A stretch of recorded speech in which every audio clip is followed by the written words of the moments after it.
이 시각 주요 뉴스입니다. 제11호 태풍 흰남노가 역대급 위력을 유지한 채 북상해 오는 6일 남해안에 상륙할 걸로 보입니다. 태풍 흰남노 영향으로 전국이 내일부터 태풍의 직접 영향권에 들겠고 최고 600mm의 물폭탄과 순간 최대 풍속 초속 60m에 달하는 폭풍까지 예상되고 있습니다. 한 차례 연기됐던 유인 달 탐사 프로젝트 아르테미스 로켓 발사가 또 미뤄졌습니다. 미 항공우주국 나사는 우주 발사 시스템 엔진 하단부에서 액체 수소 연료가 새나와 우리 시각 오늘 새벽으로 예정됐던 로켓 발사를 중단했습니다. 오는 6일 검찰 소환 통보를 받은 민주당 이재명 대표가 의원총회를 거쳐 검찰 출석 여부를 최종 결정하기로 했습니다. 새 비상대책위원회 출범이 임박한 국민의힘에선 주호영 의원이 다시 사령탑을 맡을 가능성이 큰 것으로 알려졌습니다. 코로나19 재유행 감소세가 이어지는 가운데 어젯밤 9시까지 전국에서 6만 명대 후반의 신규 확진자가 나왔습니다. 일주일 전보다는 13,000여 명, 2주일 전과 비교하면 3만 8천여 명 줄어드는 등 주말 동시간대 중간 집계 기준 6주 만에 6만 명대로 내려왔습니다. 국내에서 원숭이 두창 두 번째 환자가 발생했습니다. 환자는 최근 유럽에서 입국한 내국인으로 방역당국은 접촉자 파악을 위한 심층 역학조사에 나섰습니다. 추석을 앞두고 각종 생활 물가가 오른 데 이어 공공요금도 줄줄이 오를 예정입니다. 여기에 태풍 여파로 채소 등 농작물 가격도 오를 가능성이 커서 가계 부담은 한층 가중될 걸로 보입니다. 문화체육관광부 유관 유튜브 채널이 잇따라 해킹을 당한 것으로 확인됐습니다. 문체부는 경찰에 수사를 의뢰한 데 이어 해킹 피해 현황을 점검하고 보안 강화 대책을 논의했습니다.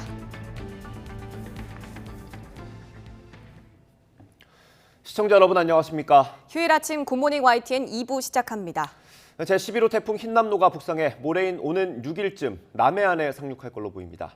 기상청은 태풍이 6일 새벽 제주도를 스치듯 지나 오전 9시쯤 경남 통영 부근에 상륙할 걸로 보인다고 밝혔습니다. 태풍이 북상하면서 전국적으로 100에서 300mm의 폭우가 내리겠고 특히 제주에는 600mm 이상, 남해안에도 400mm가 넘는 물폭탄이 쏟아질 걸로 보입니다.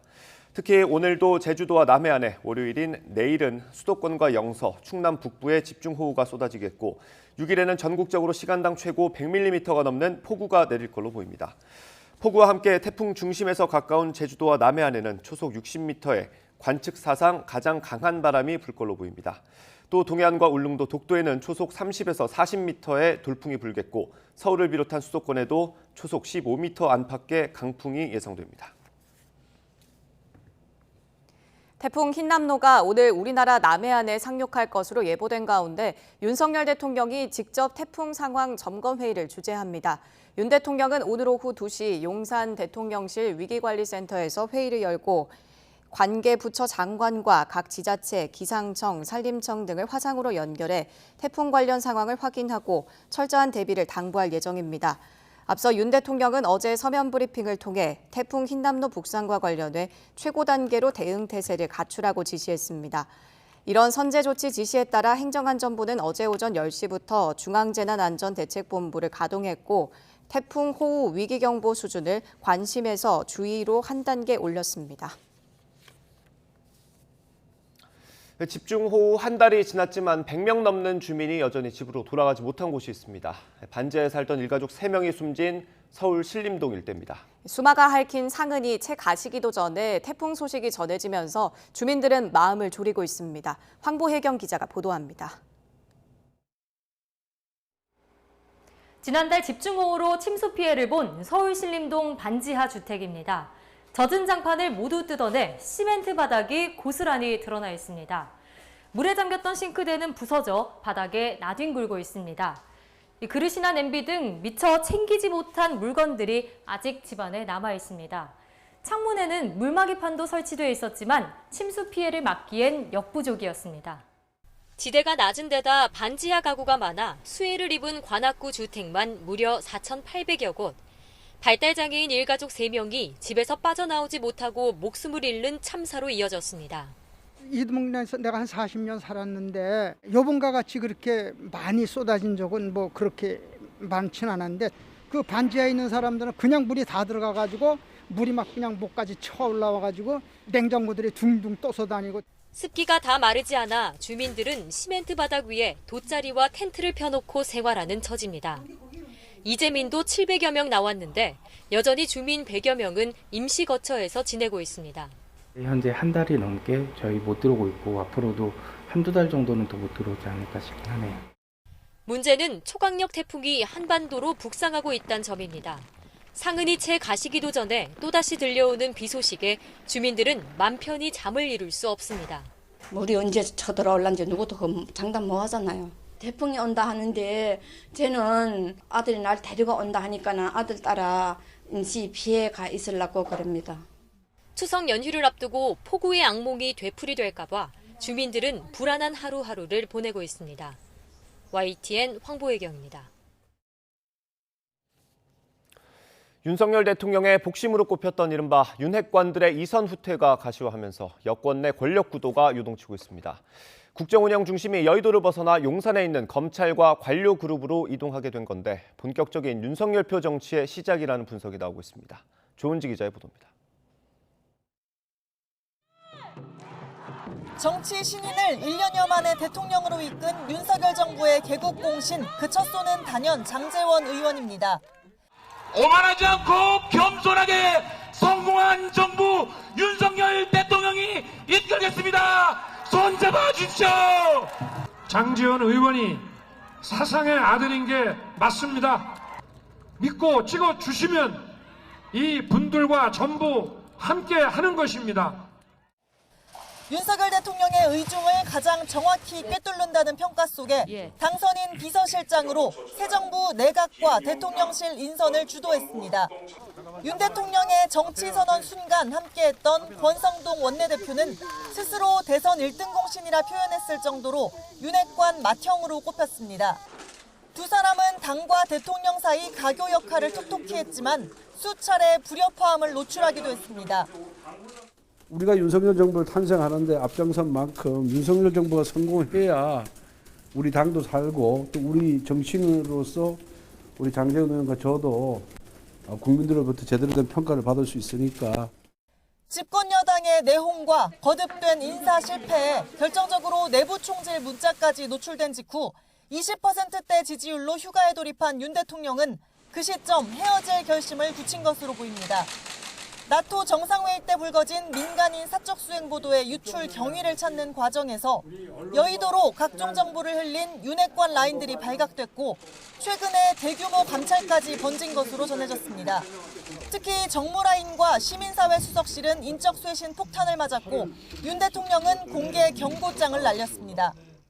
가장 헌신적이고 가장 유능한 그런 집단이 돼야 국가에 대한 헌신적인 자세 그리고 업무 역량 이런 것들이 늘 최고도로 유지돼야 된다고 생각합니다. 자의반 타의반 장제원 의원은 백의종군을 선언했고 권성동 원내대표도 새 비대위가 꾸려지면 거취를 표명하겠다고 밝혔습니다. 이제 여권 권력의 무게추는 검찰 관료 그룹으로 확 기우는 분위기입니다. 김대기 비서실장이 힘을 쥐게 된 대통령실은 관료와 검찰 조직이 더 무게감을 갖고 내각에선 이상민, 한동훈 장관의 역할이 커질 거라는 전망이 나옵니다. 윤석열표 진짜 정치가 시작되는 거라는 분석입니다. 다만 정치 경험이 거의 없고 국민의힘과 연결고리도 약한 신흥 검찰 관료 그룹이 국정을 얼마나 균형 있게 이끌지에 대해선 회의적인 시선도 만만치 않습니다.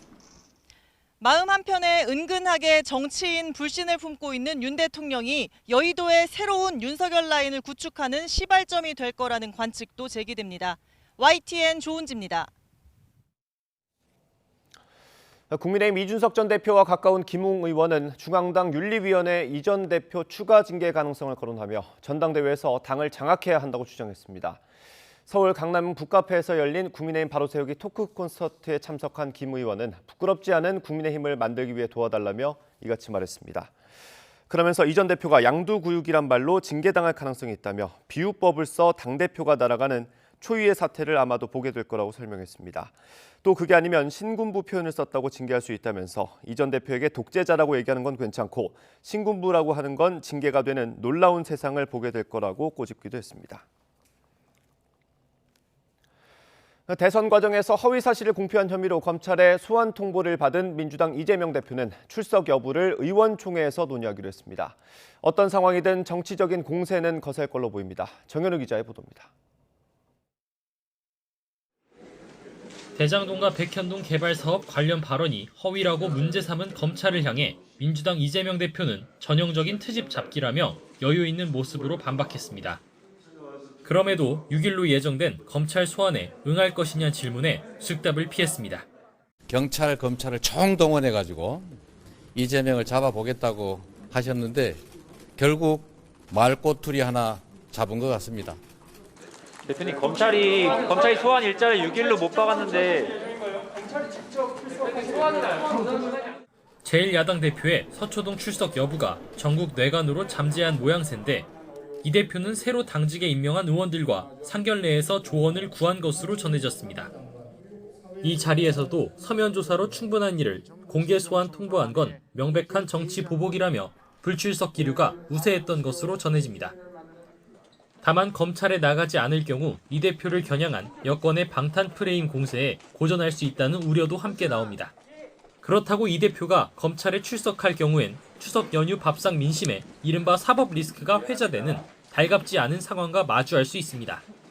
이 때문에 이 대표는 검찰 소환 문제를 오는 5일 의원총회 논의에 붙여 의원단 전체 의견을 두루 듣고 결정하기로 했습니다.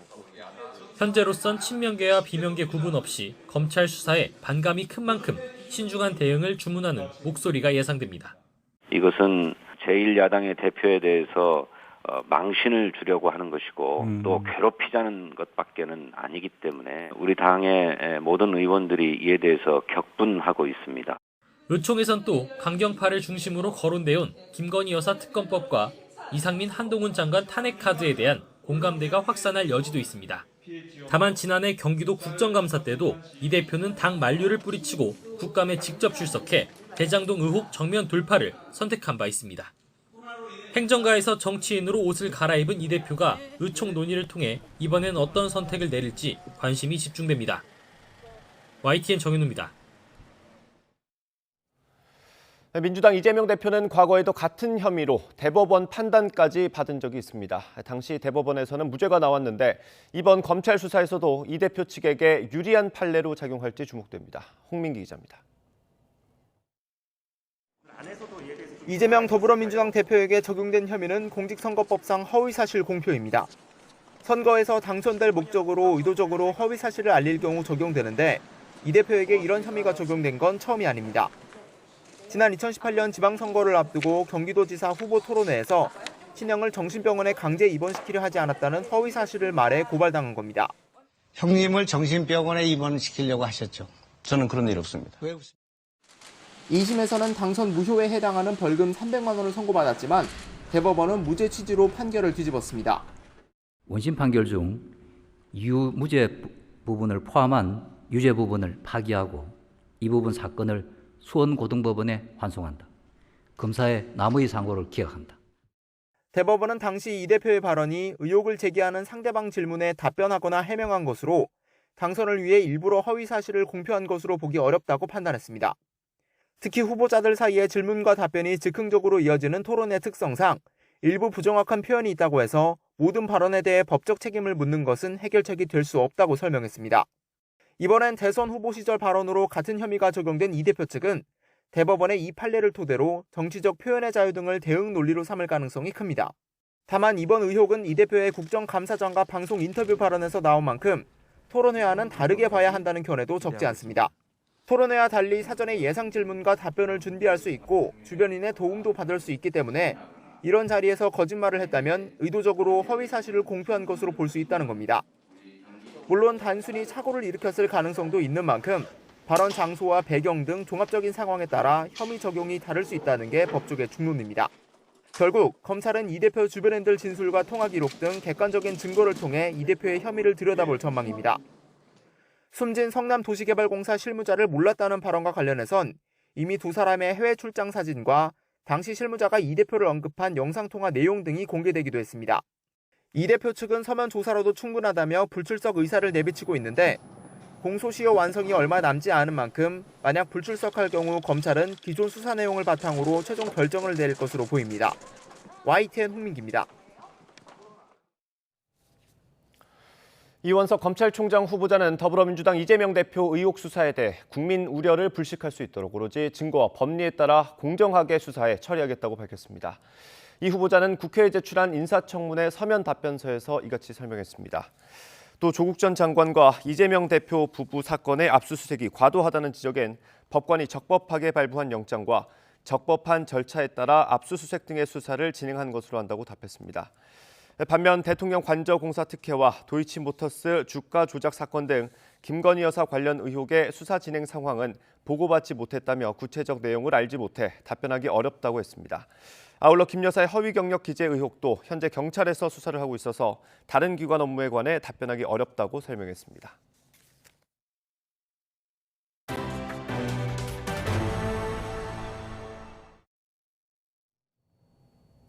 오는 7일과 8일 경제 관련 동향이 잇따라 발표되는 가운데 정부는 재정 건전성 지표가 일정 수준을 넘지 않도록 관리하는 규범인 재정 준칙을 이번 주 중 발표할 예정입니다.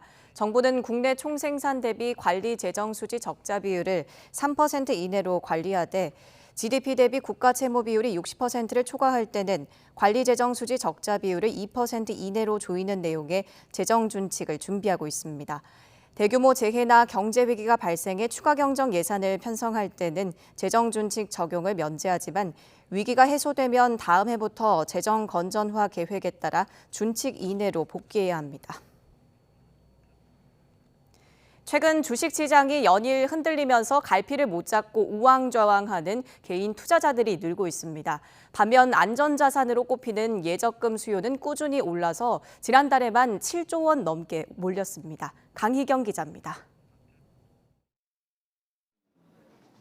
불안한 금융시장의 금리까지 연일 오르며 개인 투자자, 이른바 동학개미들도 덩달아 흔들리고 있습니다. 지난달 26일까지 개인 투자자들이 코스피 시장에서 순매도한 금액은 7,200억 원. 그러더니 갑자기 반발 매수세가 거세지면서 단 사흘 만에 8천억 원 가까운 주식을 사들였습니다. 주식시장을 떠나고 싶어도 본전 생각에 물타기를 하는 악순환이 반복되는 겁니다. 주식이 흔들리는 폭이 굉장히 큰 폭으로 흔들리는 부분이 있어서 굉장히 심적으로 굉장히 괴로운 상황입니다. 뺄 수만 있는 상황만 된다면 당장이라도. 이런 분위기를 반영하듯 증시 대기자금으로 분류되는 투자자 예탁금은 계속 감소하고 있습니다. 올해 1월 70조 원이 넘었던 예탁금은 지난달 53조 원대로 쪼그라들었습니다. 월 평균 기준 2020년 9월 이후 최저치입니다. 반면 은행 예적금으로는 돈이 계속 모이고 있습니다. 대표적인 안전자산으로 꼽히는 데다 최근 은행권이 기준금리 인상에 맞춰 예금금리를 큰 폭으로 올리고 있기 때문입니다. 정기 예금이나 적립식 상품에 많이 관심을 가져주시고 실제로 창구에 방문하셔서 해당 상품을 많이 가입하시고 문의하고 계신 상황입니다. 실제 4대 시중은행의 예적금 잔액은 지난달에만 무려 10조 원 넘게 늘었습니다. 지난해 말과 비교하면 올해 8개월 동안 불어난 예적금 규모는 52조 원에 이릅니다. 소비와 투자가 줄어드니까 당연히 경기는 침체되게 되고 개인 투자자들 같은 경우는 위험 자산인 주식에서 자금을 빼서 상대적으로 안전한 자산인 예금 적금, 채권으로 투자 자본을 옮길 수밖에 없고 연말까지 기준금리 줄 인상이 예고된 상황. 불확실성 속에 더 안전한 투자처를 찾으려는 움직임은 당분간 이어질 것으로 보입니다. YTN 강희경입니다. 가계 부담이 커지는 추석을 앞두고 각종 생활 물가가 오른 데 이어 공공요금도 줄줄이 오를 예정이어서 서민들의 걱정이 커지고 있습니다. 여기에 태풍 흰남노의 여파로 야채 가격이 오를 것으로 예상돼 가뜩이나 고물가에 시달리는 국민의 살림살이가 갈수록 팍팍해질 걸로 보입니다. 보도에 이승윤 기자입니다. 대표적인 서민 먹거리인 라면 중 베스트셀러이자 스테디셀러인 신라면. 봉지당 평균 736원에 판매되고 있는데 820원으로 가격이 1,000원 가까이 오릅니다. 농심은 밀과 전분 등의 가격 상승을 이유로 오는 15일부터 라면 26개 제품에 대한 출고 가격을 평균 11.3% 인상하고 스낵 가격도 올릴 예정입니다. 문제는 다른 품목도 가격이 안 오르는 게 거의 없다는 점입니다. 지난달 소비자 물가 지수는 108.62로 1년 전보다 5.7% 상승했습니다. 농산물은 채소 과실 가격이 오르면서 8.5% 상승하였습니다. 축산물은 수요 증가와 비용 상승 등으로 돼지고기, 수입 쇠고기 그리고 닭고기 등을 중심으로 6.5% 상승하였습니다. 외식비 상승률도 8.8%로 30년 만에 최고치를 기록했습니다. 한국 맥도날드는 지난달 25일부터 68개 메뉴의 가격을 평균 4.8% 인상했습니다. 노브랜드 버거도 40개 메뉴의 가격을 5.5% 올렸고 맘스터치와 버거킹, 롯데리아, KFC 등 다른 버거 프랜차이즈들도 가격을 올렸습니다. 추석 이후에는 전기와 가스, 택시 등 공공요금도 줄지어 인상될 예정입니다. LNG 등 국제에너지 가격 인상 여파로 올해 들어 지난 4월과 7월에 인상됐던 전기요금과 가스요금은 올해 10월에 또다시 오릅니다. 이런 가운데 서울시 중형택시 기본요금이 4,800원으로 1,000원 인상이 추진되는 등 택시요금도 3년여 만에 20% 이상 오를 전망입니다. 태풍 흰남노가 지나간 이후엔 농산물 가격도 추가로 오를 것으로 예상돼 국민 가게가 느낄 압박감은 점점 커질 것으로 보입니다. YTN 이승윤입니다. 코로나19 재유행 감소세가 이어지는 가운데 어젯밤 9시까지 전국에서 6만 명대 후반의 신규 환자가 발생했습니다. 서울시 등 각 지방자치단체 자료를 보면 어제 0시부터 밤 9시까지 전국에서 확진 판정을 받은 사람은 6만 8,966명으로 집계됐습니다. 그제 같은 시간에 7만 5,566명보다 6,600명 줄었습니다. 일주일 전인 지난달 27일보다는 1만 3천여 명, 2주일 전과 비교하면 3만 8천여 명 줄어드는 등 토요일 동시간대 중간 집계 기준 6주 만에 6만 명대로 내려왔습니다. 집계를 마감하는 자정까지 시간이 남은 만큼 오늘 발표될 신규 확진자 수는 이보다 더 늘어 6만 명대 후반이나 7만 명대 초반을 기록할 것으로 예상됩니다. 국내에서 두 번째로 원숭이 두창 환자가 확인됐습니다. 지난달 유럽에서 입국한 내국인으로 상태는 대체로 양호한 걸로 전해졌습니다. 김지선 기자입니다. 지난달 18일 유럽에서 입국한 A씨. 열흘이 지난 28일 열이 나고 어지럽기 시작했고 증상이 이어지면서 이틀 뒤 병원을 찾았습니다. 지난 1일엔 직접 보건소로 문의해 유전자 검사를 진행한 결과 원숭이 두창 감염이 확인됐습니다. 중앙방역대책본부는 지난 1일 전신 증상과 피부 병변이 있는 환자가 신고돼 유전자 검사한 결과 원숭이 두창 양성으로 최종 확인됐다고 밝혔습니다. 원숭이 두창 환자의 국내 발생은 지난 6월 독일에서 입국한 내국인에 이어 두 번째로 2달 반 만입니다. 중앙방역대책본부는 이 환자를 국립중앙의료원에 이송해 경과를 모니터링하고 있습니다. 현재 환자는 경증으로 전반적인 상태는 양호한 것으로 알려졌습니다. 방역본부는 또 입국 당시 무증상이었던 환자가 열흘 정도 일상생활을 했기 때문에 혹시 모를 밀접 접촉자 파악을 위해 심층 역학조사를 하고 있습니다. 원숭이 두창은 감염자의 체액이나 혈액, 상처 등의 밀접 접촉을 통해 전파되는 것으로 알려져 있습니다. 세계보건기구에 따르면 지난달까지 전 세계 원숭이 두창 발병 건수는 5만 496건이고 이 가운데 사망 사례는 16건으로 파악됐습니다. 질병관리청은 현 방역 대응 역량으로 원숭이 두창을 충분히 관리할 수 있다며 조기 발견과 지역사회 확산 차단을 위한 협조를 당부했습니다. YTN 김지선입니다. 서울 용산에서 음주운전 차량이 행인과 택시를 잇따라 들이받아 여러 사람이 다쳤습니다. 서울 강남에선 호텔 건물 카페에서 불이 나 투숙객 20여 명이 구조됐습니다. 박희재 기자입니다. 버스 입구와 택시 앞부분이 맞닿은 채 마구 찌그러져 있습니다. 새벽 5시쯤 서울 용산에서 한 승용차가 행인들과 택시를 잇따라 들이받는 사고가 났습니다. 사고 여파로 택시가 옆 차선으로 밀려나면서 정류장에 서 있던 시내버스와 측면으로 부딪혔습니다. 당시 무방비 상태로 도로변에 앉아있던 행인을 포함해 2명이 크게 다쳤고 이 가운데 1명은 의식이 없는 것으로 알려졌습니다.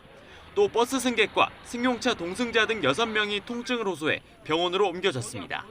승용차 운전자는 당시 면허 취소 수준의 음주 상태인 것으로 조사됐습니다. 경찰은 승용차 운전자를 음주운전 치상 혐의로 현장 체포해 경위를 조사하고 있고 동승자 2명에 대해선 음주운전 방조 혐의를 적용할지 검토하고 있습니다. 서울 논현동에 있는 한 빌딩 위로 10부연 연기가 흘러나옵니다. 이 빌딩 1층 카페에서 불이 난 건 오후 2시 50분쯤. 불은 1시간 10분 정도 만에 건물 일부만 탄 채 꺼졌고 다친 사람은 없었습니다. 건물 상층부에 있는 호텔까지 연기가 번지면서 투숙객 등 20여 명이 구조되고 20여 명이 대피하는 소동이 났습니다. 소방당국은 카페 입구 천장에서 불이 시작된 것으로 보고 있습니다. 창문을 통해 치솟아 오르는 잿빛 연기로 건물 주변이 자욱합니다. 오전 9시 20분쯤 서울 공항동에 있는 한 다세대 주택 4층 가정집에서 불이 났습니다. 이 불로 집에 있던 60대 남성이 손에 2도 화상을 입어 병원에서 치료받았습니다. 소방당국은 정확한 화재 원인과 재산 피해 규모를 조사하고 있습니다. YTN 박희재입니다. 오늘 새벽 1시 40분쯤 당진 영덕고속도로 청주 방향 수안터널 부근에서 3.5톤짜리 화물차가 앞서가던 5톤 화물차를 들이받았습니다. 이 사고로 뒤에 있던 화물차 운전자 64살 남성이 숨졌고 앞차 운전자는 머리 등을 다쳐 병원으로 옮겨졌습니다. 경찰은 정확한 사고 경위를 조사하고 있습니다. 어제 오후 5시 반쯤 강원도 강릉시 사천면 노동리에 있는 한과 공장에서 불이 났습니다. 다친 사람은 없었지만 제조시설로 쓰이는 건물이 모두 불에 탔습니다. 경찰과 소방당국은 가마솥이 과열되면서 불이 시작한 것으로 보고 정확한 화재 원인과 피해 규모를 조사하고 있습니다. 어젯밤 11시 50분쯤 인천 옹진군 덕적도 주변 바다에서 조업 중이던 69톤급 어선에서 불이 났습니다. 화재 신고를 받은 해경은 경비정을 급파해 선원 12명 가운데 11명을 구조했지만 50대 선원이 실종돼 수색 작업을 벌이고 있습니다. 어젯밤 8시 50분쯤 전남 목포 석현동에 있는 농산물 도매시장 채소 판매동에서 불이 나 1시간여 만에 진화됐습니다. 불이 날 당시 시장에 사람이 없어서 인명피해는 없었지만 집기류와 채소 등이 타 소방 추산 700만 원 상당의 피해가 났습니다. 소방당국은 화재 원인을 조사하고 있습니다. 강원도 양양군의 수십 년 동안 수건 사업인 설악산 오색 케이블카 사업이 정부의 환경 규제 완화 방침 속에서 다시 속도를 내고 있습니다. 2027년을 목표로 사업이 추진되고 있지만 환경 훼손을 우려하는 반대 목소리도 만만치 않습니다. 송세혁 기자가 취재했습니다. 설악산 오색에서 대청봉 인근 끝천까지 3.5km를 연결하는 오색 케이블카 사업. 관광 활성화와 노약자의 문화 향유권 보장 등을 위해 1982년부터 추진해 왔습니다. 하지만 환경훼손을 우려한 환경단체와 문화재청, 환경부 등의 반대로 번번이 무산됐습니다. 특히 2년 전 행정심판 끝에 사업 추진에 불씨를 되살리기는 했지만 환경부의 환경영향평가 보완 요구로 여전히 공전을 거듭해왔습니다. 그런데 최근 현 정부의 환경 규제 완화 방침과 맞물려 사업이 다시 속도를 내고 있습니다. 양양군은 환경부와 5차례 실무 협의를 거쳐 지난달부터 환경영향평가 보완을 위한 현장 조사를 시작했습니다. 환경부와 협의를 하는 과정에서 합리적인 방안으로 이행할 수 있도록 조정이 되었기 때문에 저희가 충실하게 작성을 하면 좋은 결과가 있을 것으로 생각합니다. 양양군은 올해 안에 환경영향평가 보완서를 제출하는 등 예정대로 인허가 절차가 이루어지면 2024년 착공해 2027년부터 운행이 가능할 것으로 보고 있습니다. 강원도도 내년 정부 예산안에서 빠진 오색 케이블카 관련 사업비 50억 원을 국회 예산 심의 과정에서 확보할 계획입니다. 하지만 환경단체는 사업 백지화를 요구하며 반발하고 있습니다.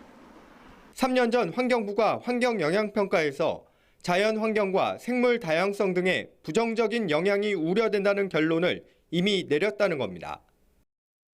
오색 케이블카 사업이 환경운동 진영에서는 대표성을 지닌 사업이기 때문에 국민들의 여론들을 어쨌든 정부에 압박을 주기 위한 여러 가지 운동들을 모색은 해야 되겠죠.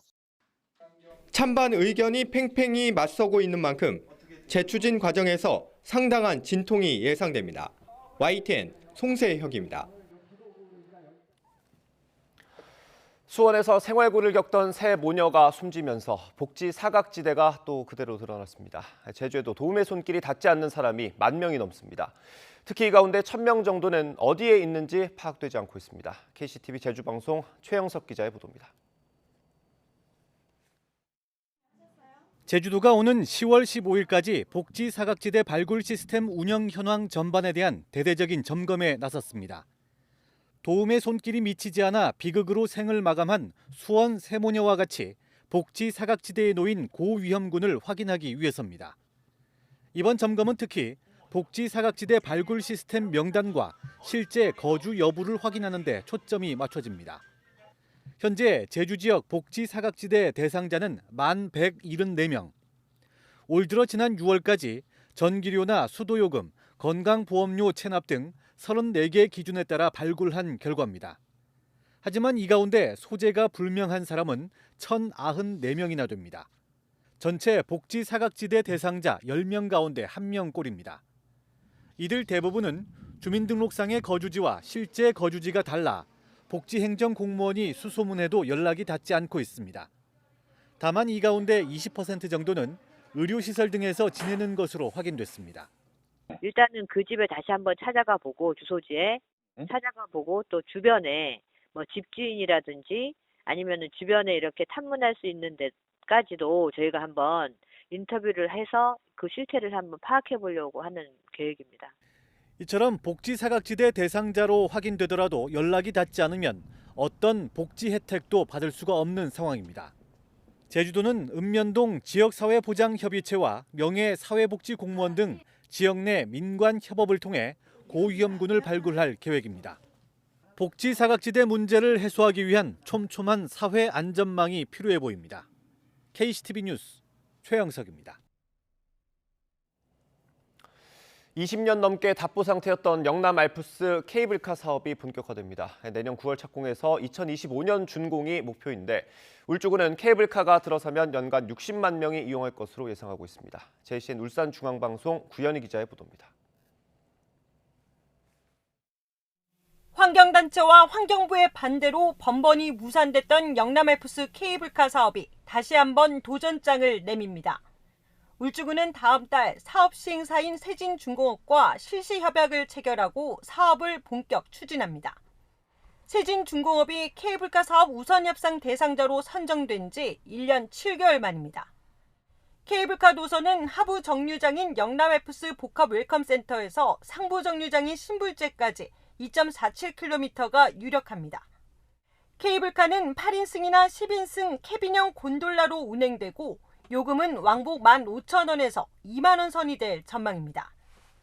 내년 9월 착공에 오는 2025년 8월 준공이 목표인데 연간 60만 명이 이용할 것으로 예상하고 있습니다. 인근의 밀양 케이블카보다 2배 이상 많은 수치입니다. 교통 여건이 저희가 좋아서 기존에 올라가는 사람이 방문객이 많아가지고 사업비는 600억 원대로 전액 민간 자본으로 추진됩니다. 관건은 환경단체의 반발과 단 한 번도 넘지 못한 환경영향평가입니다. 지난 6월부터 진행 중인 환경영향평가 용역은 내년 6월 완료되는데 이후 환경청과 본안협의를 하게 됩니다. 도전과 좌절을 반복해온 영남 알프스 케이블카 사업이 이번엔 본궤도에 오를 수 있을지 주목됩니다. JCN 뉴스 구현입니다. 코로나19 팬데믹이 지구촌을 여전히 위협하는 가운데 9월에 1학기를 시작하는 미국이나 유럽은 새 학기를 맞았습니다. 6개월 넘게 전쟁이 계속되고 있는 땅 우크라이나도 마찬가지인데요. 전쟁 속 다시 대면 수업을 시작한 학교의 모습은 어땠을까요? 이승훈 기자입니다.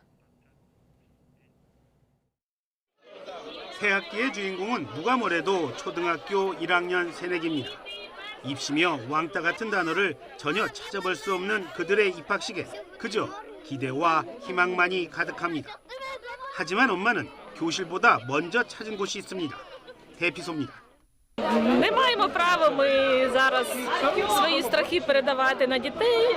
Сподіваємося на краще і подивилися укриття досить. 첫 수업 역시 공습 경보 때 나는 어떻게 해야 하나입니다. 그런데 방공호를 찾은 형 누나의 표정은 새내기 동생과 사뭇 다릅니다. 이 도시는 한때 러시아군이 제 집처럼 드나던 곳입니다. 또 수백 구의 민간인 주검이 나온 현장이란 걸 아이들도 알고 있습니다. Przedłużający się konflikt spowodował, że te dzieci nie wiedziały, nie miały poczucia takiego bezpieczeństwa. 몸만 피해온 이들에게도 새 학기는 시작됐습니다. 공습에 공포는 덜었지만 남의 집 살이는 언제나 불편합니다. 열정적인 선생님에 비해 아이들의 표정은 사뭇 다르지만 그래도 학교는 꼭 필요한 곳입니다. Острах, але все-таки дитині потрібно навчатися, життя продовжується. Потрібно, мені здається, пристосовуватися до тих умов, які ми сьогодні маємо. 지난 6달 동안 2,300개가 넘는 학교에 폭탄과 포탄이 떨어졌습니다. 그 과정에서 350명이 넘는 어린이가 숨졌습니다. 또 그 2배에 가까운 어린이가 평생을 안고 살아야 할 상처를 입었습니다. YTN 이승훈입니다. 우크라이나군이 자포리자 원전을 탈환하려 했지만 이를 저지했다고 러시아군이 밝혔습니다. 러시아 국방부는 현지 시각 2일 밤 우크라이나 특수부대원 등 250명이 자포리자 원전 부근 호수를 건너 접근했지만 상륙에 실패했다고 주장했습니다. 러시아 국방부는 국제원자력기구 사찰단이 와 있는데도 우크라이나군이 원전을 장악하려 했다며 무장 헬리콥터를 출격시켜 선박 20여 척을 파괴했다고 말했습니다. 오늘 0시를 기해 제주도 남쪽 먼바다에 풍랑경보가 발효됐습니다. 풍랑경보는 해상 풍속이 초속 21m 이상으로 3시간 넘게 계속되거나 유입파고가 5m를 넘을 때 내려집니다. 나머지 제주 일대 바다에는 경보보다 낮은 단계인 풍랑주의보가, 제주도 산지엔 호우주의보가 내려져 있습니다.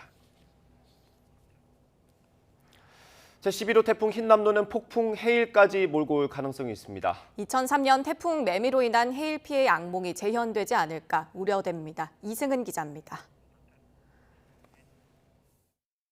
태풍이 몰고 온 10m 높이의 파도가 해안가 아파트를 덮칩니다. 해안가 방수벽도 소용이 없습니다. 2016년 태풍 차바 때 발생한 폭풍 해일입니다. 최고 초속 60m 강풍으로 가장 바람이 센 태풍으로 기록된 2003년의 매미. 최고 4m 39cm에 이른 해일도 피해를 키웠습니다. 마산에서는 바다에서 1km나 떨어진 지하 노래방에 있던 사람들이 숨지기도 했습니다. 태풍은 큰 저기압으로 중심기압이 낮을수록 세력이 더 강합니다. 태풍이 해상으로 접근하면 바다를 눌러주는 공기의 압력이 낮아집니다. 따라서 태풍 영향권에서는 평소보다 바다 수위가 올라가게 됩니다. 거기에 태풍에서 부는 강한 바람은 파도를 최대 10m까지 높여버립니다. 두 가지 요소가 겹쳐 폭풍 해일이 만들어집니다. 이 상황에서 만조, 밀물 시기가 겹치면 해일은 더 높아지게 됩니다. 저기압으로 해수면이 상승하고 밀물의 초속 40m가 넘는 폭풍이 가세하면 4에서 5m가 넘는 해일은 충분히 발생할 수 있습니다. 만일 썰물대 태풍이 온다면 해일 가능성은 적습니다. 하지만 강물이 바다로 빠지는 것을 막아서 강 주변 도심의 침수 피해를 키울 수 있습니다. 태풍 차바 때 울산 태화강이 범람해 주변 지역을 초토화했습니다. 그동안에 이제 경험했던 태풍 정도까지 준비할 것이 아니고 최악의 시나리오까지도 잡아가지고 철저히 좀 대비를 해야 될 것 같습니다.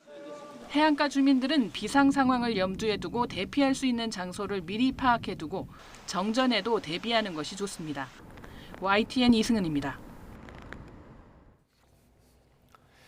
윤석열 대통령은 최고 단계로 대응 태세를 갖추라고 지시했습니다. 태풍이 상륙하기 하루 전인 오늘은 직접 상황 점검 회의를 주재합니다. 정부는 태풍 호우 위기 경보를 관심에서 주의로 한 단계 올렸습니다. 박소정 기자입니다.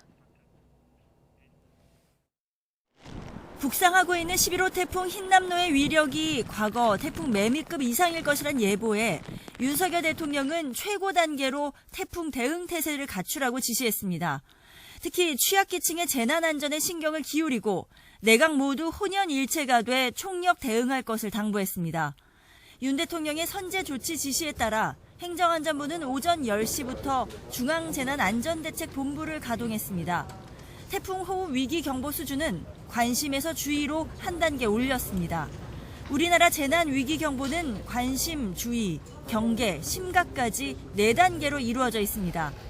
저녁 7시에는 한덕수 국무총리가 태풍 대비 상황 점검 회의를 열었습니다. 역대 가장 강력할 것으로 예상되는 태풍인 만큼 피해 최소화에 총력을 다해달라고 거듭 주문했습니다. 해안가 저지대 침수, 항만, 크레인 전도, 양식장 파손 등의 피해가 예상되는 만큼 이에 대해서도 철저히 대비해 주시기 바랍니다. 이와 함께 침수 피해 예상지에 사는 취약계층과 어르신들에게 충분히 안내가 이루어지도록 해달라고 강조했습니다. 각 교육청에는 학교 재량 수업과 원격 수업을 적극적으로 검토할 것도 요청했습니다. 태풍 흰남노 상륙 예상 하루 전인 오늘 오후 2시에는 윤 대통령이 직접 용산 대통령실 위기관리센터에서 태풍 상황 점검 회의를 주재합니다. 관계부처 장관과 각 지자체, 기상청, 산림청 등을 화상으로 연결해 대비 상황을 확인하고 철저한 대비를 주문할 것으로 보입니다. YTN 박소정입니다. 국민의힘이 추석 연휴 전에 비대위를 출범하는 걸 목표로 절차에 속도를 내고 있습니다. 하지만 이준석 전 대표가 추가로 가처분을 냈고 당내 반발도 여전해서 비대위 안착까지는 넘어야 할 산이 적지 않습니다. 김경수 기자입니다.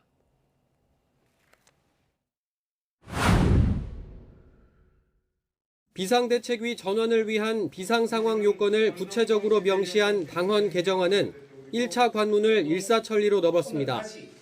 의원총회에서 추인받은 뒤 불과 사흘 만에 상임 전국위를 통과했습니다. 당헌 개정안 심의 및 작성안이 원안대로 의결되었습니다. 그리고 전국위원회 소집 요구안이 원안대로 의결되었습니다. 오는 5일 전국위원회에서 당헌 개정안이 최종 의결된 뒤 비대위 사령탑이 윤곽을 드러내면 추석 연휴 직전인 오는 8일까지는 2차 비대위가 꾸려집니다. 하지만 정작 내홍을 수습할 인물로 누가 적합한지를 놓고는 갑론을박이 이어지고 있습니다. 한 차례 추인받은 주호영 비대위원장이 다시 사태 수습에 열쇠를 쥐어야 한다는 의견이 있는 반면 제3의 인물을 뽑아야 한다는 목소리도 만만찮습니다. 이는 차기 전당대회 시기를 둘러싼 여당 내 이해관계와 맞물려 있습니다. 주호영 위원장이 오는 12월 정기국회 때까지는 민생에 집중해야 한다는 입장을 밝혔던 만큼 조기 전대를 주장하는 쪽에선 탐탁치 않게 여긴다는 말들이 나오고 있습니다. 제2의 비대위가 출범한 뒤에도 주도권을 놓고 신경전이 예고되는 대목입니다. 아예 비대위 체제 자체를 반대하는 목소리도 여전합니다. 앞서 법원이 국민의힘의 처지를 비상 상황으로 보지 않고 이준석 전 대표가 제기한 가처분 신청을 받아들인 만큼 기존 최고위 체제로 돌아가는 전공법을 택해야 한다는 겁니다. 근데 이게 사실 두 번 죽는 길인데 아무튼 뭐에 씌었는지 모르겠습니다. 계속 비대위만 찾고 있는데 저로서는 굉장히 안타깝고.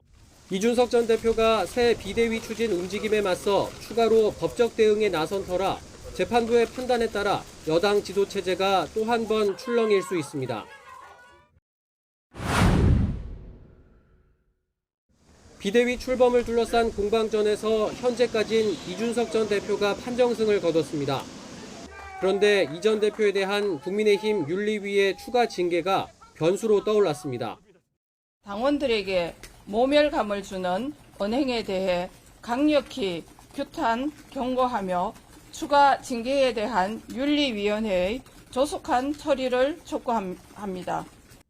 윤석열 대통령과 친윤계 핵심들을 상대로 거친 말을 쏟아낸 데 대해 윤리위가 경고장을 날린 겁니다. 실제 징계가 다시 이뤄질 경우 기존 당원권 정지 6개월보다 무거운 탈당 권유나 제명이 결정될 수 있습니다. 사실상 전직 대표에 대한 퇴출 선고입니다. 여기에다 이 전 대표에게 소환 조사를 통보한 경찰이 성상납 의혹 등에 대해 어떤 결론을 내릴지도 주목해야 합니다. 형사처벌 여부와 별개로 이 전 대표의 정치 생명을 가릴 수도 있기 때문인데 여당의 권력 구도를 에워싼 안개가 좀처럼 거칠 기미를 보이지 않고 있습니다. YTN 김경수입니다. 더불어민주당 이재명 대표가 검찰의 소환 통보를 받으면서 이른바 사법 리스크가 조기에 현실화했습니다. 전국의 뇌관으로 급부상한 검찰발 충격파에 이 대표의 정치력은 안팎에서 혹독한 검증을 거치게 될 걸로 보입니다. 권민석 기자입니다. 검찰 출석 요구를 전쟁에 비유한 최측근 보고에도 별 반응을 보이지 않은 이재명 대표.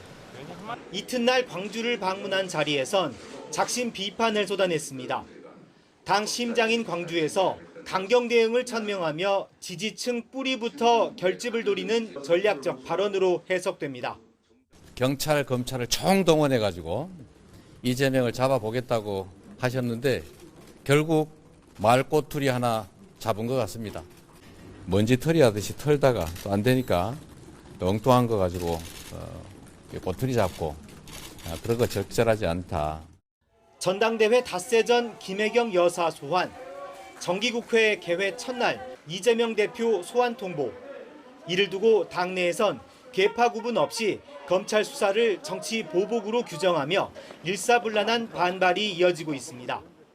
김건희 여사의 논문 관련해서 표절 여부에 대한 결과가 발표될 것으로 예고된 날 역시 6일입니다. 하필이면 왜 같은 날인지 모르겠습니다.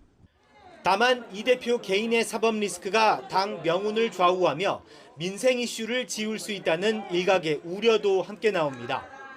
신임 지도부 공개 메시지가 이 대표 엄호와 대정부 투쟁 다짐으로 상당 부분 채워진 건 그래서 눈여겨볼 대목입니다. 이재명 당대표 개인에 대한 문제가 아니라 민주당 전체의 문제이고 또 진보 민주 개혁 진영에 대한 도발이다 이렇게 생각합니다.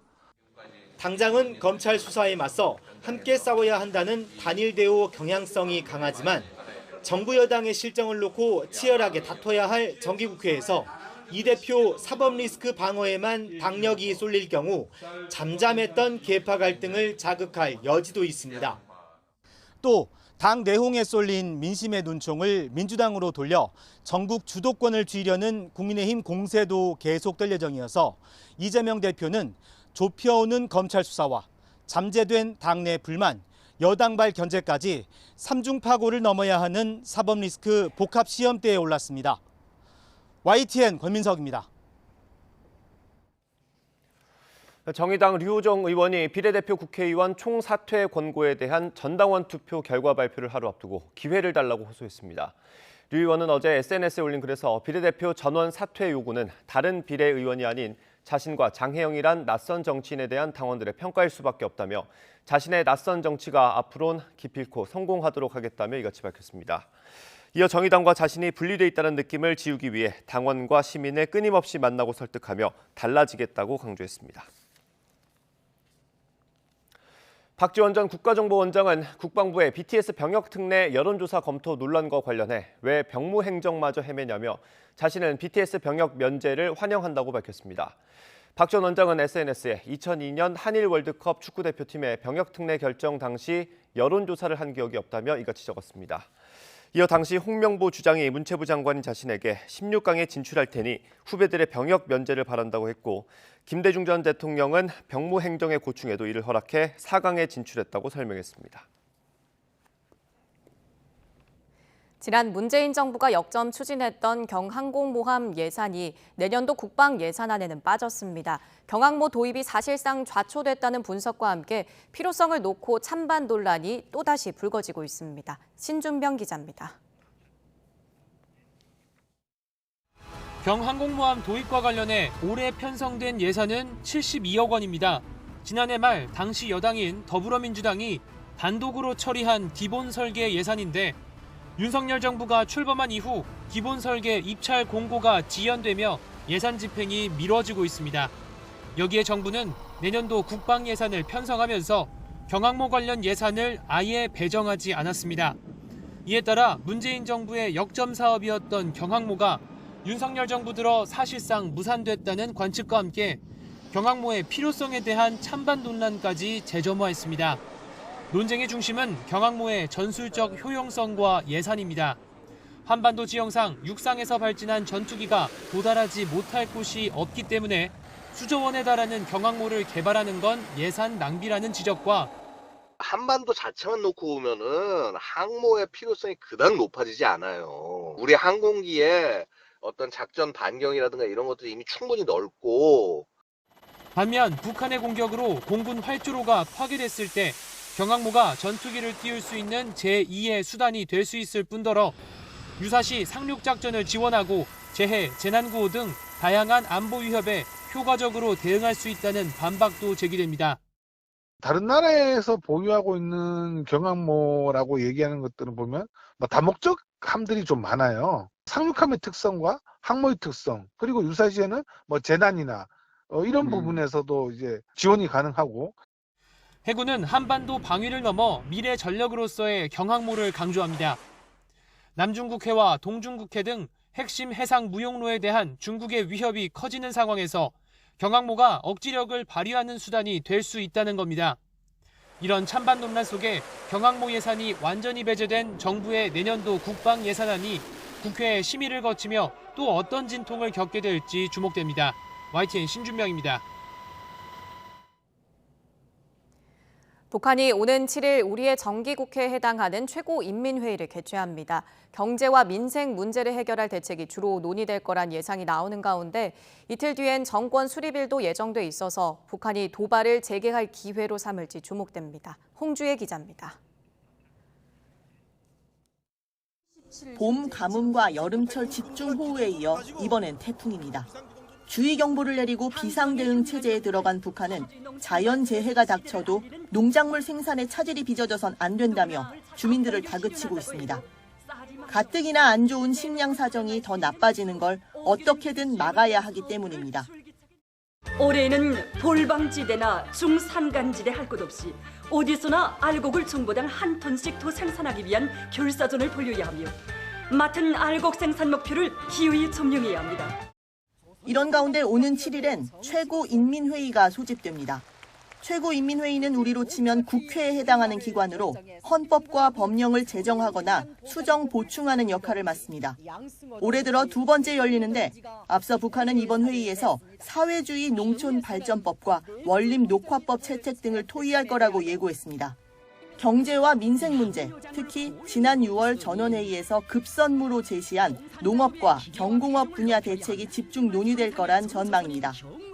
또 국가경제발전 5개년 계획의 두 번째 해인 올해가 몇 달 남지 않은 만큼 목표 달성을 위한 조치가 취해질 가능성도 큽니다. 이미 제시한 경제발전 계획을 차질 없이 수행하는 데 필요한 법적 뒷받침, 또 인사 측면에서의 뒷받침, 이런 것들이 이제 중점적으로 논의되고 결정될 가능성이 가장 높다고 할 수가 있죠. 김정은 국무위원장이 참석해 메시지를 내놓을지도 관심입니다. 대의원은 아니지만 과거 회의장에 직접 나와 시정연설을 한 적도 있기 때문입니다. 또 한미 연합연습이 끝난 데다 최고인민회의 이틀 뒤인 9일은 정권 수립일이라서 북한이 도발의 계기로 삼을 수 있다는 관측도 제기됩니다. YTN 홍주혜입니다. 방한 중인 엘리자베스 살몬 유엔 북한 인권 특별보고관이 납북자 가족을 만나 납북자 문제 해결을 위해 노력하겠다고 약속했습니다. 최성용 납북자 가족 모임 회장은 어제 오전 9시 서울 유엔 인권사무소에서 살몬 보고관을 만나 납북자 문제를 설명했다고 밝혔습니다. 최 회장은 이 자리에서 납북자 21명의 이름이 포함된 평양 시민 명부와 북한에서 찍은 납북자 단체 사진 등을 살몬 보고관에게 전달하고 북한의 해명을 요구해달라고 호소했습니다. 지난 상반기 미국 전기차 시장에서 2위에 올랐던 국내 기업들은 인플레이션 감축법이 시행되면 보조금 혜택을 받지 못하게 돼서 판매가 급속히 줄어들 전망입니다. 당분간 미국 업체의 독주가 예상됩니다. 앞으로 전기차 시장에서는 동맹국도 예외 없이 오직 미국 우선주의로만 밀고 나가겠다는 생각인 것 같습니다. 보도에 박홍구 기자입니다. 조 바이든 미국 대통령은 지난해 5월 포드 자동차 공장을 찾아 예정에 없던 F150 전기차를 시승했습니다. 지난 40년간 미국에서 가장 많이 팔린 픽업 트럭의 전기차 모델입니다.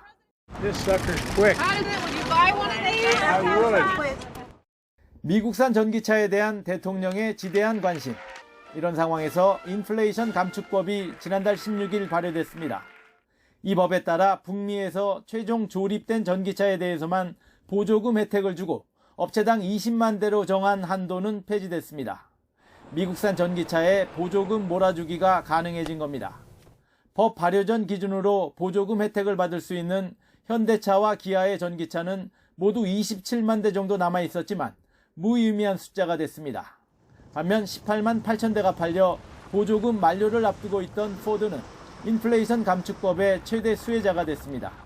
텍스 크레딧이 여전히 남아있는 걸로 표기가 돼 있는 걸로 보여지거든요. 그렇다는 얘기는 더 이상 누적 20만 대에 대한 적용을 받지 않게 됐다는 의미이기 때문에 현대차와 기아는 아이오닉5와 EV6의 호조로 상반기 미국에서 전기차 3만 3천 대를 팔았습니다. 점유율 9%로 테슬라에 이어 2위에 올라 선점 효과를 누릴 수 있었습니다. 또 지난 5월 바이든 대통령 방한 때는 100억 달러, 우리 돈 13조 원 대미 투자를 약속해 앞날도 밝아 보였습니다. So Chairman Chung, thank you again for choosing the United States. We will not let you down. 하지만 미국은 동맹국에 대한 배려보다는 자국 내 제조업과 일자리를 더 중요하게 여기는 분위기입니다. 자국산 전기차에만 보조금을 주는 게 한미 FTA의 내국민 대우 규정을 위반한 것이라는 지적에 대해 기업이 수혜자가 아니라 소비자가 세금 감면 혜택을 받는 것이라고 맞서고 있습니다. 법 시행을 유예하거나 FTA 체결 국가에서 생산한 전기차는 예외로 해달라는 요구도 받아들이지 않고 있습니다. 정부 차원의 해법이 어려워지면서 그 부담은 오롯이 기업의 몫이 됐습니다. 현대차 그룹은 조지아주에 짓기로 한 전기차 전용 공장을 서둘러 완공하거나 미국 현지 공장의 생산 라인을 전기차로 바꾸는 방안 등을 놓고 고심하고 있지만 투자 부담과 노조의 반발이 걸림돌이 되고 있습니다. 전기차에 미국 수출길은 막혔는데 뚜렷한 해법이 없는 상황입니다. YTN 박홍구입니다. 중국판 구글로 불렸던 중국 IT 기업의 자율주행차 성장 속도가 무섭습니다. 기술력에서는 구글 테슬라와 어깨를 나란히 하고 상용화 진도에서는 이미 미국을 앞질렀다는 평가를 받고 있습니다. 베이징 강정규 특파원이 중국의 자율주행차를 직접 타봤습니다. 중국의 IT 기업 바이두가 만든 자율주행 택시에 타봤습니다.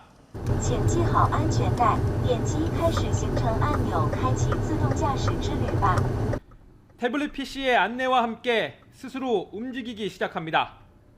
큰 길로 접어들자 속도를 올리고 차간 거리가 좁아지거나 모퉁이를 돌 때는 알아서 감속합니다. 빨간색 신호등에 멈춰서더니 교차로에서 직진 차량이 지나가길 기다렸다가 좌회전을 합니다.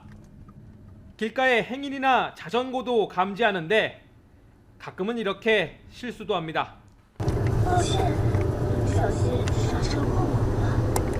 내년부터 양산에 들어가는 최신 모델은 운전대마저 뽑아버렸습니다. 차를 꺼낼 때나 주차할 때도 스마트폰 하나면 끝. 可以通过手机网络还有一种呢是可以通过蓝牙都可以实现对这个车辆的召唤功能 기술력에선 구글이나 테슬라의 자율주행차와 어깨를 나란히 하고 상용화 진도는 미국보다 한 발 더 앞섰다는 평가입니다. 이미 베이징과 충칭, 우한 등 대도시의 일부 구역에서 무인 택시 영업 허가를 받아 운행 중입니다. 가격은 일반 택시의 10분의 1, 버스 요금 수준입니다. 중국판 구글이라는 표현, 이제 옛말이 됐습니다. 이 자율주행차 기술에서만큼은 머지않아 미국판 바이두라는 말이 통용되는 시대가 올지도 모르겠습니다. 베이징에서 YTN 강정규입니다. 올해 들어 정부가 인가한 특별 연장 근로 건수가 1년 전보다 급증한 걸로 나타났습니다. 정부는 근로시간 유연화 정책에 속도를 낸다는 방침입니다. 최명신 기자의 보도입니다. 인천의 한 초정밀 다이아몬드 절삭 공구 생산업체입니다. 특허 기술을 바탕으로 기계와 건설 분야뿐만 아니라 반도체와 LCD 패널 등 첨단 산업군의 절삭 공구까지 다양한 제품을 생산하고 있습니다. 지난해 매출 1,460억 원 가운데 수출 비중이 60%에 달합니다. 제품 특성상 해외에서 주문이 한꺼번에 몰리는 경우가 많은데 주 52시간제로 인력 운영에 어려움을 겪다 특별 연장 근로 인가를 받아 납품기일을 겨우 맞췄습니다. 저희가 수출 기업으로서 그 납기는 거의 생명과도 같기 때문에 저희가 지금 연장 근로를 신청하지 않고서는 수출 납기를 지킬 수가 없어서 2년간에 걸쳐서 저희가 신청하게 되었습니다. 지난해 7월 주 52시간제가 전면 시행된 이후 특별 연장 근로를 신청한 사업장이 크게 늘었습니다. 올 상반기 인가 건수는 5,700여 건으로 지난해 같은 기간과 비교해 77% 늘었고 인가 사업장도 2,200여 개로 62.5% 증가했습니다. 올 상반기 인가 건수를 업종별로 살펴보면 제조업, 공공행정, 보건 사회복지 순으로 많았습니다. 사유는 업무량 폭증이 대부분을 차지했고 재난재해와 인명안전이 뒤를 이었습니다. 특별 연장 근로는 근로자 동의와 노동부 장관의 인가를 거쳐 1년간 최대 90일까지 활용이 가능합니다. 정부는 제조업체의 어려움을 반영해 현재 주 단위로 관리하는 연장 근로 시간을 노사협의를 거쳐 월 단위로 관리할 수 있도록 하는 등 근로시간 유연화 정책에 속도를 낸다는 방침입니다.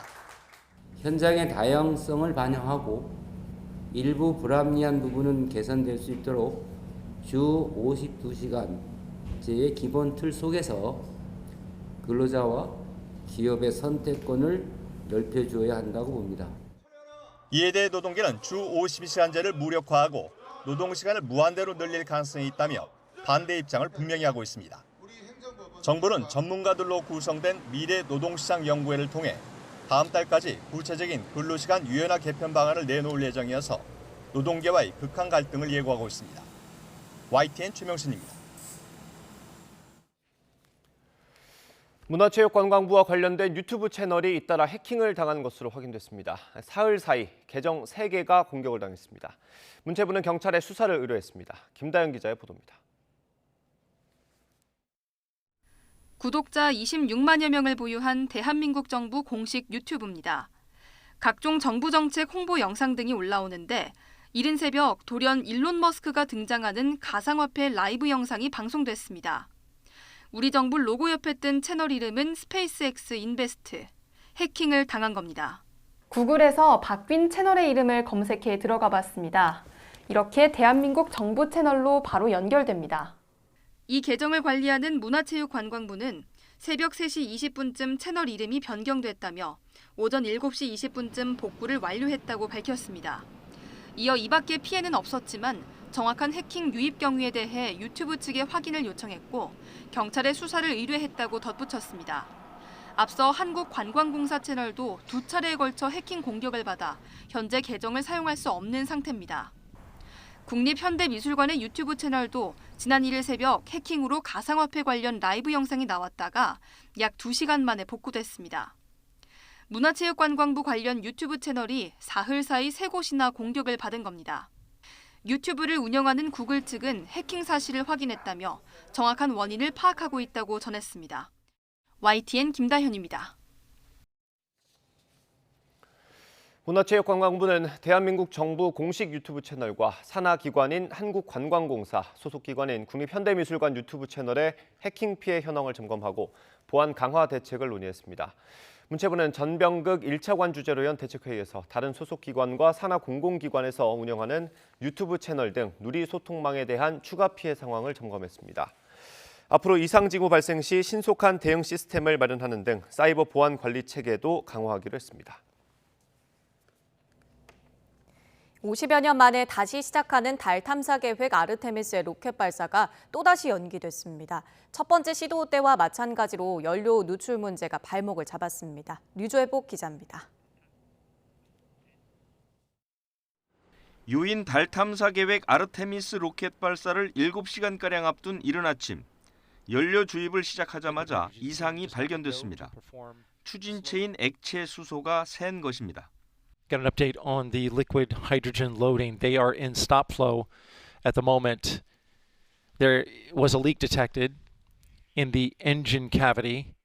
문제를 해결하지 못한 미 항공우주국은 결국 발사 중단을 공식 발표했습니다. 지난달 29일에 이어 두 번째 실패입니다. 첫 번째 시도 때도 엔진 센서 결함과 함께 연료 누출 때문에 발사하지 못했습니다. 앞으로 2, 3일 안에 로켓을 쏘지 못하면 일정이 상당히 늦어질 가능성이 있습니다. They're going to see, is there still a possibility now, or are they going to have to roll back into the vehicle assembly building? If they decide that's the case, then it'll be an October launch. 오는 2025년까지 달의 상주 기지를 만들기 위한 아르테미스 계획은 모두 3단계로 이루어져 있습니다. 첫 단추인 1단계부터 삐걱거리면서 전체 일정마저 차질을 빚지 않을까 하는 걱정의 목소리가 나오고 있습니다. YTN 유재복입니다. 사퇴를 선언한 보리스 존슨 영국 총리의 뒤를 이을 인물로 리즈 트러스 영국 외무장관이 유력한 것으로 나타났습니다. 내일 그 결과가 발표되는데요. 트러스 장관이 차기 총리에 오를 경우 마거릿 대처와 테리사 메이에 이어서 역대 3번째 여성 총리가 됩니다. 임수근 기자입니다. 지는 것을 끔찍히 싫어하는 옥스퍼드 대학 출신의 40대 여성 정치인 리즈 트러스 영국 외무장관. 그가 보리스 존슨 현 총리의 후임을 결정하는 당대표 선거에서 승기를 잡은 것으로 나타났습니다. 지난달 23일 여론조사 결과 지지율에서 경쟁자인 리시 수낙 전 재무장관을 배 이상 앞섰습니다. 앞선 경선 과정에서는 인도계인 수낙 전 장관이 줄곧 1위를 지켰지만 최종 양자 대결에선 부유한 백인 보수 당원들의 표심이 트러스에게 몰린 것입니다. 리즈 트러스 후보는 국민보험료와 법인세 인상 반대, 환경 부담금 중단 등 세금 경감 정책을 제시했습니다. 대신 GDP 3%까지 국방비를 증액하고 주택 30만 호 건설 등 상반된 공약을 내걸기도 했습니다. Even if we reverse the increase, we are still able to start paying down the national debt in 3 years' time. 외교적으로는 러시아와 더불어 중국을 위협 국가로 분류하면서 경제적 실익 대신 대중국 강경 대응을 예고했습니다. After the appalling abuses in Xinjiang, after the terrible actions on Hong Kong, and the most recent outrage, which is China working with Russia and essentially backing them in the appalling war in Ukraine, we have to take a tougher stance. 의원 내각제인 영국에선 집권당 대표가 총리로 취임합니다. 보수당 대표 선출에 투표할 것으로 예상되는 보수당원은 모두 16만 명. 영국 인구 6,800만 명의 0.3%가 국정 책임자인 총리를 좌지우지한다는 한계도 지적되고 있습니다. YTN 임수근입니다. 러시아의 가스 공급 감축 등으로 유럽의 전기 요금이 치솟으며 인플레이션이 더 심해질 것이라는 우려가 나옵니다. 독일은 전기 요금이 1년 새 10배 이상 오르면서 자영업자와 유학생 등 한인들도 물가 상승에 대한 부담이 커지고 있는데요. 김겨울 리포터가 한인들의 이야기를 들어봤습니다. 독일 함부르크에서 한인민박을 운영하는 박미석 씨. 10년 넘게 사업을 해왔지만 최근만큼 힘든 적은 없었습니다. 나날이 치솟는 에너지 비용 때문입니다. 아무래도 난방비가 올라가고 민박집 운영하는데 큰 문제가 있고 부담이에요. 에너지 가격이 너무 비싸서 저희도 줄이려고 지금 생각 중이에요. 독일의 전기요금은 1년 새 10배 이상 급등했습니다.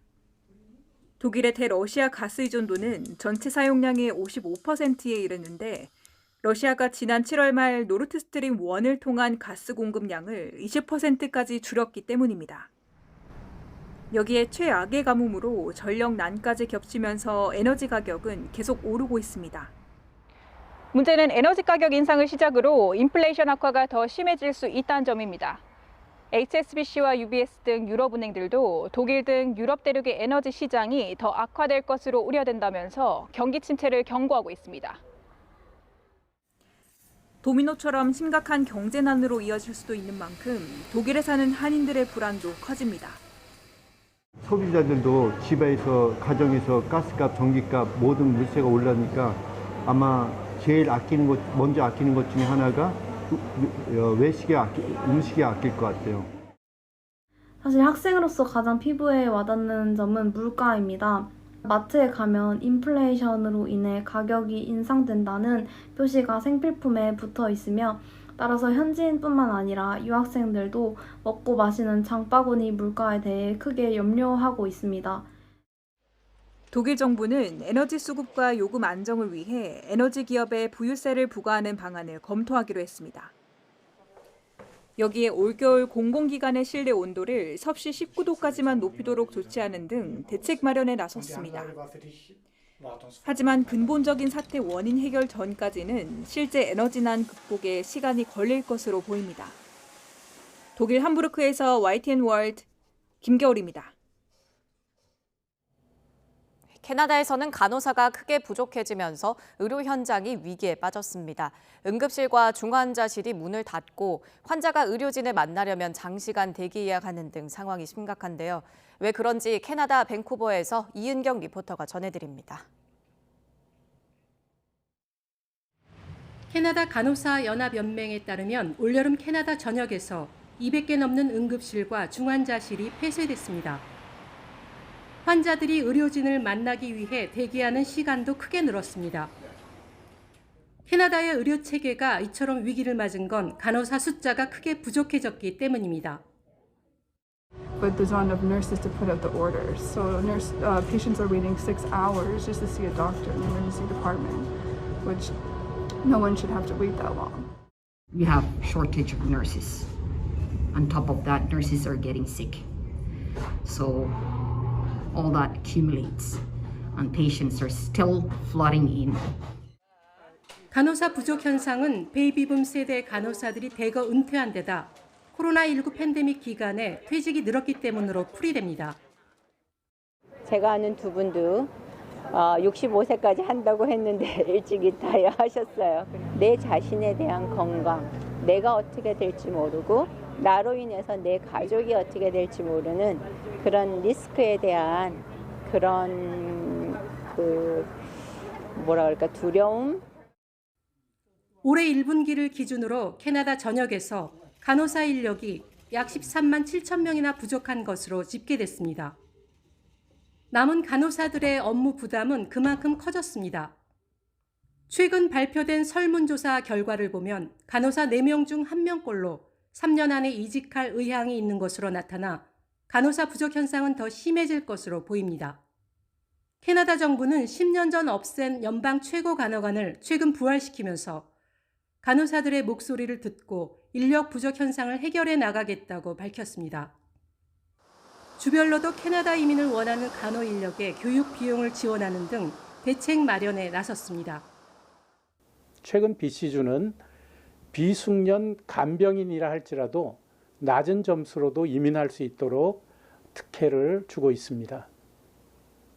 연방정부도 작년에 간호인력 등 필수 의료인력 확충을 위한 특별 프로그램을 가동하였고 하지만 벌써 코로나19 발생 3년째에 접어들었고 간호사 사회가 그동안 꾸준히 목소리를 내온 만큼 정부가 더 신속히 대응해야 했다는 지적도 나옵니다.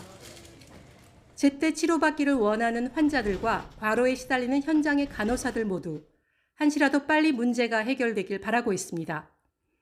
캐나다 밴쿠버에서 YTN 월드 이은경입니다.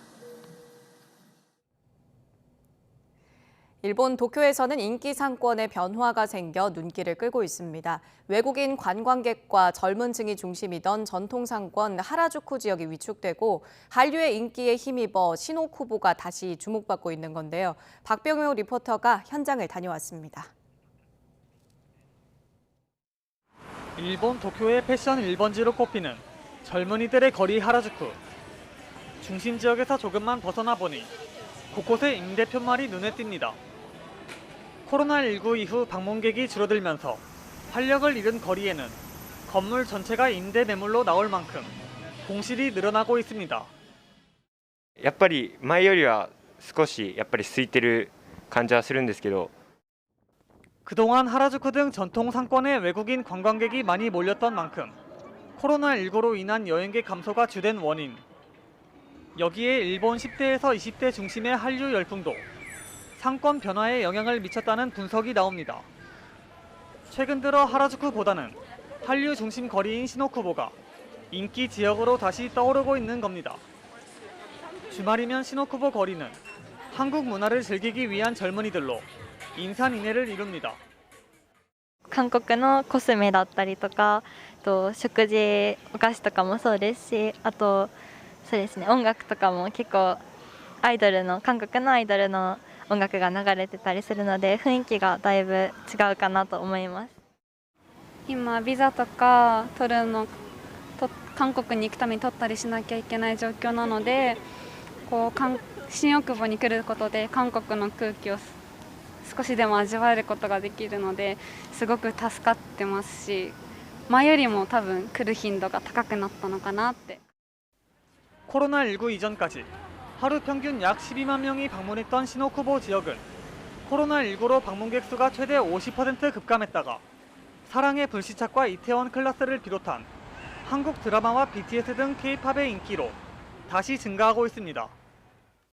일본 텔레비전에서 굉장히 취재를 많이 오고 있습니다. 우리들도 취재를 많이 해서 화장품이라든가 또 음식점, 무슨 카페 그런 종류로 해서 많이 취재를 하고 오고요. 홋카이도에서 오시고 그다음에 또 후쿠오카라든가 오사카 또 나고야 이런 데서 많이 와주시고 계십니다. 한류 인기가 다양한 분야로 확산하면서 음식과 미용, 패션 등 업종이 다양해진 상황. 여기에 한국 상품의 인기가 높아지면서 비한국계 외국인이 한국 관련 상점을 운영하는 경우도 늘고 있습니다. 한국 소품, 잡화, 그러니까 인테리어 상품 같은 경우도 굉장히 많이 인기가 들어서 온라인 스토어나 이제 한국 잡화를 파는 이런 전문점 같은 경우 사실 다 일본 분들이 가게를 실제로 운영을 하세요. 그러니까 한국 분들이 파는 이제 한류 샵이나 이런 게 아니라 그냥 일본 분들이 그냥 똑같이. 한인 동포들은 시노쿠보에 대한 관심이 한류 영향으로 생긴 반짝 인기로 끝나지 않도록 한국 문화를 더 다양하게 체험할 수 있는 공간으로 만들어갈 계획입니다. 일본 도쿄에서 YTN 월드 박병현입니다. 최근 몇 년 사이 유튜브에서 경제 콘텐츠가 큰 인기를 끌고 있습니다. OTT에서도 드라마에서 경제 유튜버 강의를 하거나 중소기업과 스타트업 문화를 소개하는 등 경제를 소재로 한 콘텐츠가 늘고 있습니다. 홍상희 기자입니다.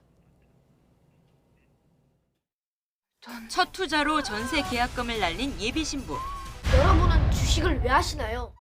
인생 2막을 꿈꾸는 식당 사장과 퇴직교사. 실패를 거듭하는 초보 개미들이 조금씩 실전을 배워나갑니다. 코로나19 이후 주식 열풍을 소재로 쉽게 공감할 수 있는 사용과 함께 기본 용어부터 매매 방법까지 드라마와 함께 유명 유튜버의 특강도 매회 들을 수 있습니다. 주식 초보들을 위한 드라마를 만들고 싶었고, 그리고 이것이 단순히 그들의 이야기만 담는 게 아니라 슈카님이라는 분을 통해서 주식 전문가가 함께하는 정보성을 가진 드라마를 만들고 싶었습니다. 휴가가 어딨어, 의미만 사업자. 주말에 푹 쉬어. 국내 전체 기업의 80% 이상을 차지하지만 종사자가 아니면 알기 어려운 중소기업을 소재로 한 이 드라마는 5번째 시즌까지 이어졌습니다. 중소기업만 10년 넘게 다닌 유튜버의 실제 경험을 바탕으로 했는데 회당 조회수가 100만을 넘을 정도로 큰 호응을 얻었습니다. 유머와 풍자로 중소기업의 현실을 적나라하게 드러내 1,700만 명이 넘는 중소기업 직장인들의 마음을 울렸다는 평가를 받고 있습니다. 신하균 배우, 유병재 작가가 호흡을 맞춘 OTT 시트콤 유니콘은 K-스타트업의 독특한 문화를 소재로 했습니다. 사업의 방향성을 바꾸는 피보팅이라는 단어랄지, 아니면 빠른 조직을 추구하는 애자일 문화랄지, 일부 스타트업 종사자들은 너무 기지감이 많이 들어서 PTSD가 온다, 약간 이런 재미있는 코멘트들도 많이 있는 걸 봐서. 또 유료 회원에게 OTT 콘텐츠를 무료로 제공하고 있는 이점을 살려 시트콤 속 스타트업이 만든 굿즈를 실제로 판매하는 마케팅 전략으로 눈길을 끌었습니다. YTN 홍상입니다. 지난 시즌부터 13연패 수령에 빠져 있었던 삼성 투수 백정현 선수가 마침내 시즌 첫 승리를 수확했습니다. 백정현은 두산과의 잠실 경기에 선발 등판해 6회까지 안타와 볼넷 2개씩만 주고 삼진 4개를 잡아내며 무실점 호투를 펼쳤습니다. 삼성은 3회 외국인 타자 피렐라가 2점 홈런을 터뜨리는 등 넉 점을 뽑아내며 백정현의 승리를 도왔습니다. 백정현이 승리를 거둔 건 지난해 10월 KT와의 경기 이후 무려 315일 만입니다.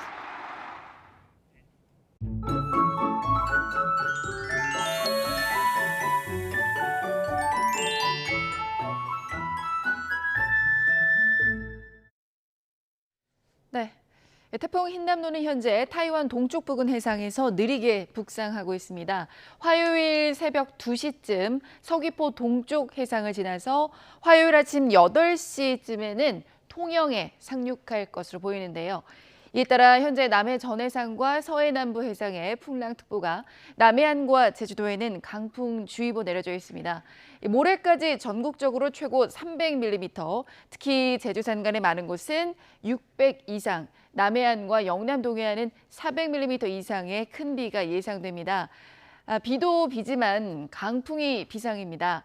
제주도와 전남 해안 그리고 경남 해안은 순간적으로 부는 돌풍이 40에서 60m로 이 나무가 뿌리째 뽑힐 정도의 위력이 예상됩니다. 모레까지 비바람이 강하게 몰아칩니다. 피해를 최소화할 수 있도록 대비 철저히 해주시길 바랍니다. 날씨였습니다. 이상으로 굿모닝 YTN 마치겠습니다. 잠시 뒤 뉴스와이드가 이어집니다. 시청해주신 여러분 고맙습니다.